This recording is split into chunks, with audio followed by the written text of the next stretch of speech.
Ross Latham from Mr. Speaker. from Florida. Mr. Speaker. To what purpose does the gentleman from Florida rise? I ask unanimous consent to speak for 5 minutes out of order. Without objection. Thank you very much. Mr. Speaker, in recent weeks, we have seen the issue of the Western Sahara receive a great deal of coverage in the world press. Unfortunately, the press coverage has often been biased. In fact, I've seen cynical attempts at purposeful disinformation. I think it's important that we remember history.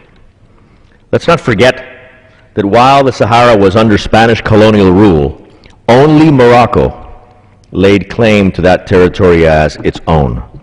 The Kingdom of Morocco repeatedly claimed the Western Sahara and demanded the end of Spanish colonial rule.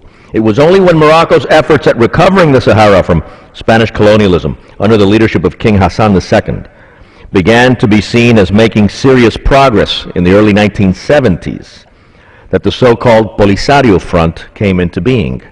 Then, as now, the so-called Polisario Group is financed by Algeria and is propped up by Castro's communist dictatorship in Cuba. Why is it important to understand this? Because in Morocco, our ally in North Africa in the struggle against international terrorism, the issue of the Sahara is the decisive issue. The reality of Moroccan sovereignty over the Sahara enjoys the support of the entire population of Morocco, including the Sahara itself. In other words, the issue of the Sahara is the sine qua non, the necessary ingredient for stability and peace in that country of strategic importance in North Africa, our friend and ally Morocco. King Mohammed VI and his negotiating team have demonstrated great courage and patience in dealing with this critical issue so closely tied to the security of the entire region. Let us never forget that a make-believe, an illusory, a fake microstate in northern Africa would be led by a Castro-Cuban-formed political class which would constitute a minority of the population even within the fake microstate, but would control it through Castro-style repression. Let us never forget that such a microstate would serve as a focal point of regional instability and destabilization, as well as an exporter of terrorism. For over a decade, Mr. Speaker, Morocco has agreed to grant a genuine and profound autonomy to the Sahara under Moroccan sovereignty in order to reach a realistic and definitive solution to this problem.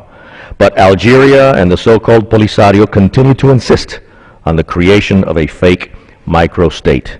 Majorities in this Congress, comprising both Republicans and Democrats, have spoken clearly in support of our ally Morocco's position on this critical issue in letters we have sent first to President Bush and then to President Obama. The United States, during both administrations, and with the strong leadership of Secretary of State Rice and Secretary of State Clinton, has agreed with the position expressed by the overwhelming majority of this Congress. The future of America's struggle against international terrorism and the stability of Northern Africa require that the government and the Congress of the United States continue to stand firmly and clearly with our friend and ally, the Kingdom of Morocco. I yield back.